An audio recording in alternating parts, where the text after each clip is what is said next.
Welcome to Comeback Class, a podcast that'll teach you how to turn your breakup into the best thing that ever happened to you. And now your host, Lauren Lewis.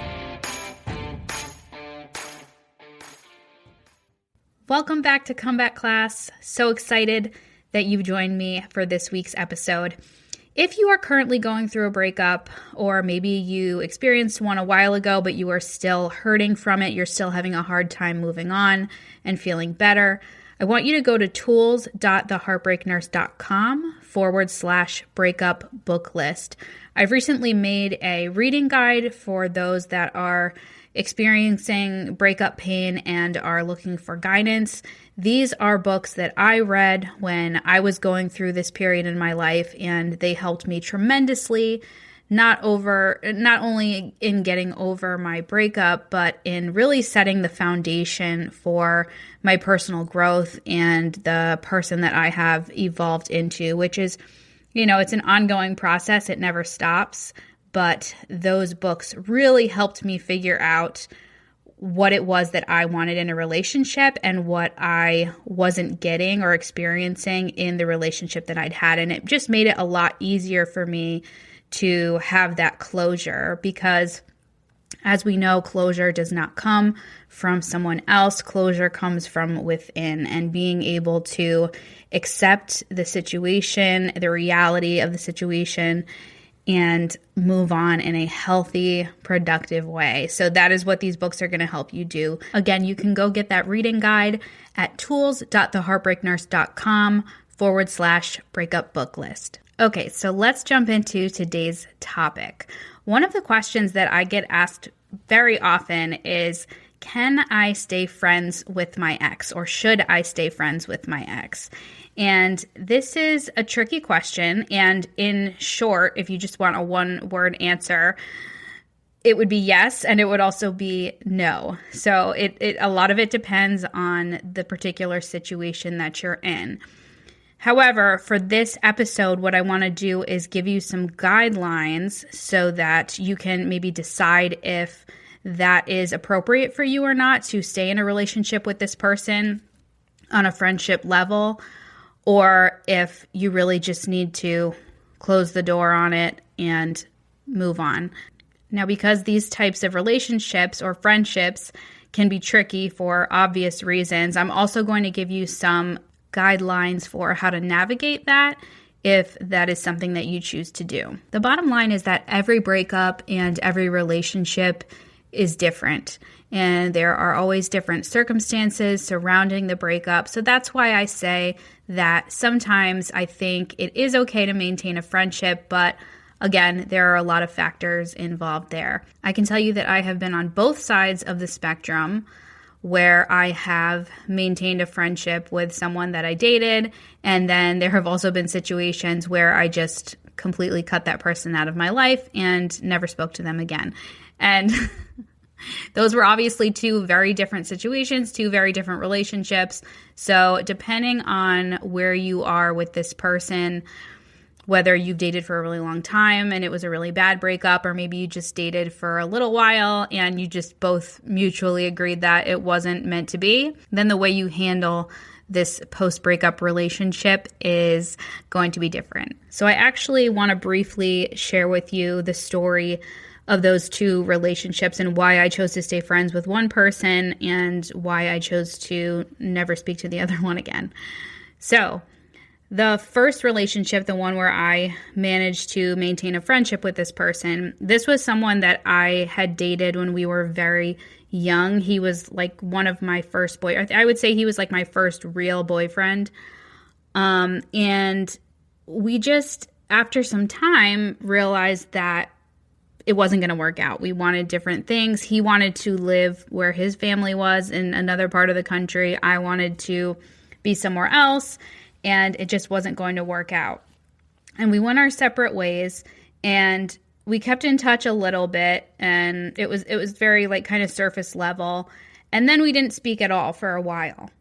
And then years later, we actually were able to establish a healthy, like productive friendship with each other. And it was again, he and I were living very far apart. So we weren't like hanging out every weekend or something like that. But we just had this mutual understanding that we weren't going to work out as a couple like ever, but we still really appreciated each other, and we, cared about each other. And, he dated other people and I dated other people, and we would talk to each other about what was going on in our lives and in our relationships.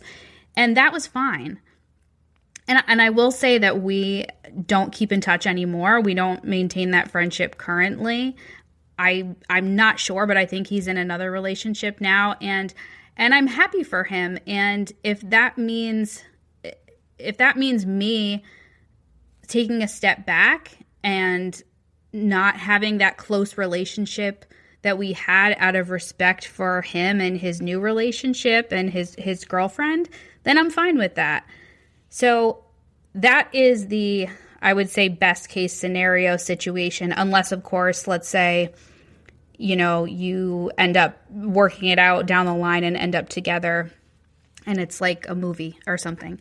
But this is like, if you're going to break up with somebody, it's never going to work out, but you try to maintain a friendship. On the other hand, some years ago, in a land far, far away that I never wish to return, I had a relationship with another person who I would, after I have done a lot of learning and educating myself on narcissistic personality disorders, I feel pretty confident that that is where this person was, at least at that time. I don't know that people can change their personalities in that way, but anyway, it was as you can imagine, it was a very toxic, unhealthy, stressful situation. I lived in a constant state of anxiety. This person was like emotionally abusive and controlling, and it was just bad, bad, bad. And it was one of those situations that when I got to the end of it, I thought to myself, I cannot believe that I got myself into this situation. How did I end up with somebody like this? Like, I'm way too smart for this. And I was able to give myself grace and understand that, people, when you first start dating someone, they're not going to necessarily show all of those negative qualities. They're going to put their best foot forward. They're going to have their best face on. And it's going to take a little while for those things to reveal themselves. Unfortunately, it would be much more helpful if we could just find out up front if somebody is a narcissist. But anyway, there was a lot of back and forth and push and pull, and I knew I needed to just break up with him, and then I would get sucked back in, and then, it was just around and around we go. And if you're experiencing this right now, I feel for you. I know what it's like.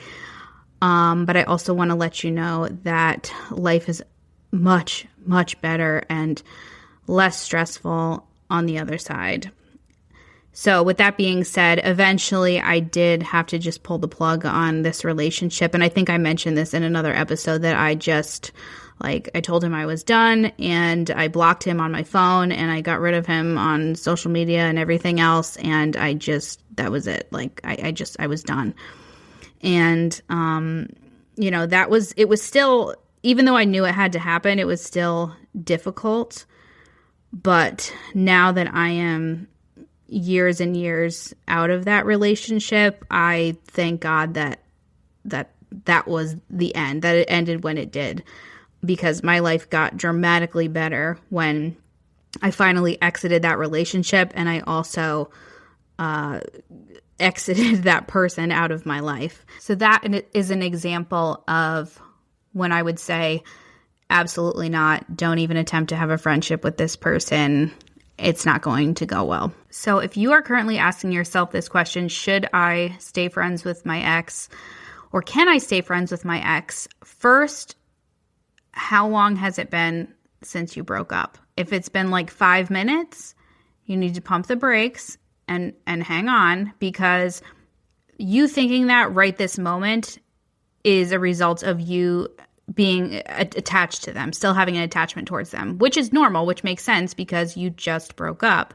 It's way too fresh to make that decision right now. And I see people do this all the time. They break up and they immediately assume that they're going to just be able to slide on into a platonic friendship. That almost never, ever, ever works. And we'll get into the reasons why. If there has been some time and some space in between, and you genuinely are in this place where you just want to know, can we be friends? Should we not be friends? The first thing that you're going to want to think about is, why did you break up? Reflect on your relationship and the reasons why you had to end it. If it had to do with reasons outside of the relationship, like maybe moving and career changes and family stuff, things that were outside of the relationship, then that's one thing. But if in your relationship there was a lot of arguing, there was any kind of abuse for sure, anything that was just really unhealthy dynamics, then I would say that is an automatic no. And some people don't want to hear that. I think a lot of the times we know what it is we need to do. We just don't want to do it because we're afraid of change. So we make up all these things about why we can't do it. We'll make up all these reasons why we can't stop talking to someone. And the real reason is it's because we're afraid of change.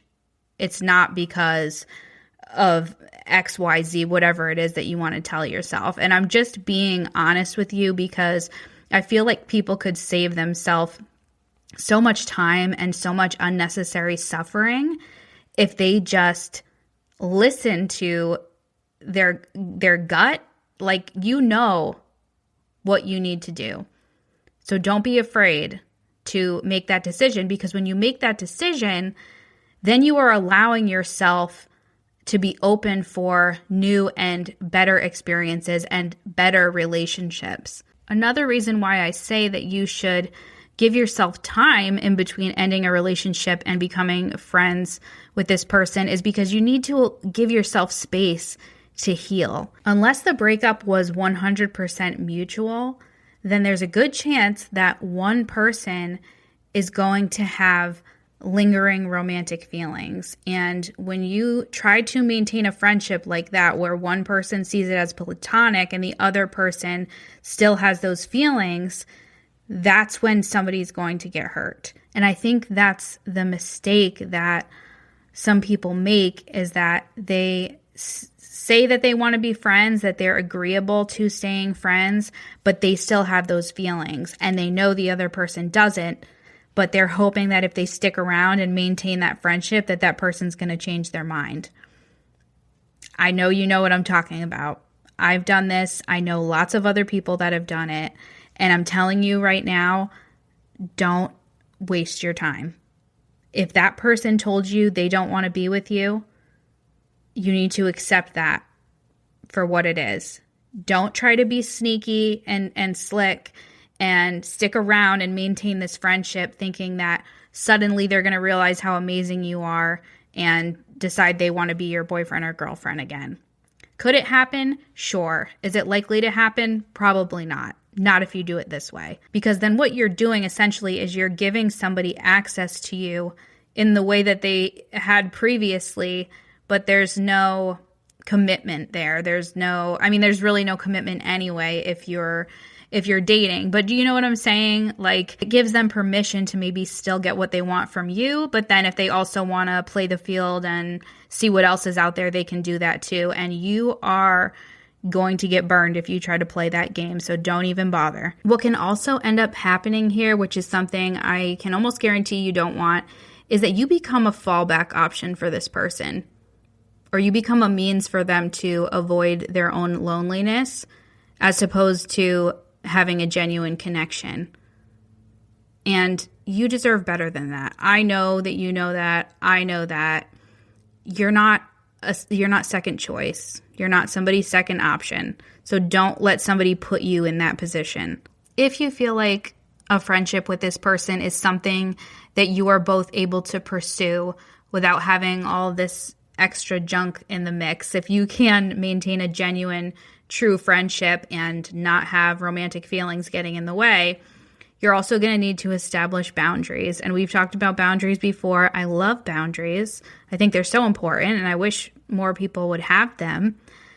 But you need to have boundaries, either, verbalize with each other, say like, this is the type of friendship I'm comfortable with. This is what I'm not comfortable with. Really, though, you shouldn't even have to have that conversation. There shouldn't be any confusion around the friendship. If you're going to have a platonic friendship, you're going to have a platonic friendship. So the boundaries that you need to have for the most part are going to be within yourself. And if you, let's say, you say to yourself, I'm going to stay friends with this person. If I notice that I'm starting to have romantic feelings and maybe they don't, then I know I need to end this friendship, because this is like the tipping point of where things are going to start to go downhill really fast.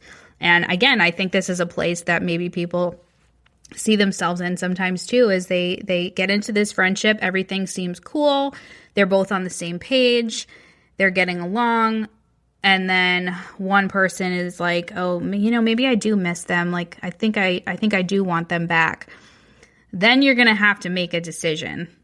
You're going to have to either, sit in silence, or you're going to have to talk to them about it.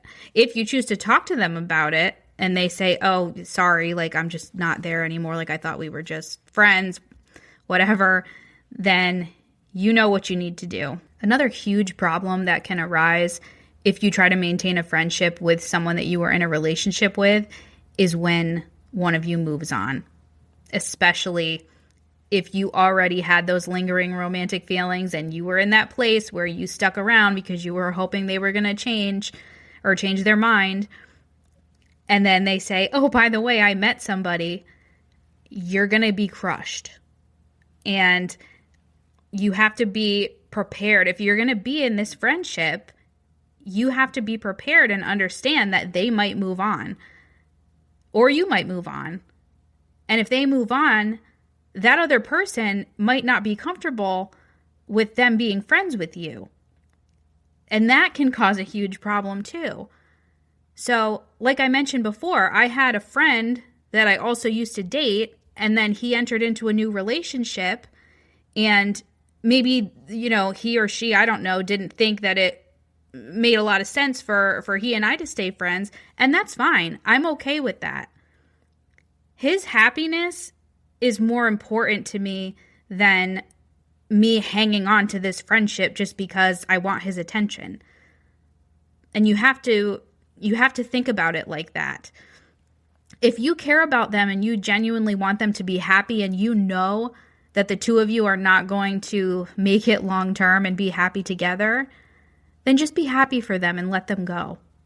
It's okay. If you try to stick around and hang out on the sidelines, then you run the risk of, having that be detrimental to your own self-esteem and your own emotional well-being, because you are looking at this other person who is maybe totally different than you, and you're comparing yourself to them, and you're comparing your relationship to their new relationship, and it just gets so messy. And all it does is it just takes time away from you finding the person that you're supposed to be with. If that's what you want, if you want to find your person, the one that you're supposed to be with for the rest of your life, then getting in situations like this is just taking time away from that. It's just a distraction, and it's not a healthy distraction. So, long story short, should you stay friends with an ex? Maybe. Honestly, it really just depends on the situation, the breakup, the relationship. There's lots of factors here. I will say, if I'm being completely honest, 9 times out of 10, you probably shouldn't. Because so often people end up in these situations where they pretend like they want to maintain a friendship, even though they have feelings, and then sometime or another, they end up getting hurt. So what I would suggest is, if this is the situation that you're in, you had a breakup, maybe you still have feelings for this person, they don't have feelings for you. Maybe you both are like on the fence and you don't really know. You decided to break up, but you both still don't know how you feel about each other. Just take some time and take some space without talking. You are not going to die. People will make up any possible excuse that they can think of why they have to keep in touch with someone when they're in this situation. And you know what you need to do. If it was a terrible relationship, cut it off and go. If it was a good relationship, but it's just not working right now, and you had to break up, then actually break up and take space and time away from each other. And then you can talk about it after, revisit the idea after. What you need to do in the interim is to work on yourself and your personal growth. And that is where I feel like I come in as a coach, as a breakup coach, is that whether you want to get back together with somebody or you want to find somebody else, you still need to do that work in between on yourself. And it sounds like painful and like you don't want to do it. And maybe parts of it are difficult because you have to look at things like your past and why you do certain things that you do and why you date certain people that you date. But once you understand those things about yourself and you understand the certain traits and characteristics of people that you seem to keep ending up with and it's not working, then you can change it and you can find somebody that is aligned with the person that you are and the things that you want. I'm so passionate about helping people alleviate a lot of that pain and suffering that comes along with going through a breakup or ending a relationship, and realizing how important this time is, this period of self-reflection and of personal development, because it will change your life in so many ways, not only in the relationship arena, but it will, like those books did for me, it will lay the foundation for you for everything that you do. And when you learn to adopt a different mindset, that is when your life begins to change. That is when you can see maybe why you ended up in certain situations and then what you can do to change your future. And it's just super powerful stuff. My online coaching program is going to open next week. I am so excited about this program. I think it's really going to help people a ton and hopefully help change their lives, because that is what I wanted to do with the Heartbreak Nurse and the podcast and everything else that I do. So if you're interested in getting coached, go to tools.theheartbreaknurse.com/coaching. Like I said, enrollment is going to open next week. It's only going to be open for a limited time, and I can only take 10 people. And that is because I want to be able to give you that one-on-one help specific to you and specific to your situation. So you're going to be getting a lot from me. You're going to be getting those weekly calls with me. You're going to be able to have access to me via email 24/7, and I'll get back to you within 24 hours. You're going to get full access to my course, all this stuff. And I'm so excited to be able to offer this to you. But if it's something that you want, I'm going to need you to act on it relatively quickly, because like I said, I can only take 10 people and I can't keep it open that long because I have to start preparing for those new clients. So if you want to get coached, this program is going to be so awesome. I cannot wait. I'm so excited to help you get through this period of your life. And not only that, but to help you build a foundation for an amazing future. So if you want in, tools.theheartbreaknurse.com/coaching. You'll be hearing from me very, very soon. Thank you so much for joining me once again this week. I am so grateful that you choose to spend your time with me, and I will see you right here next week.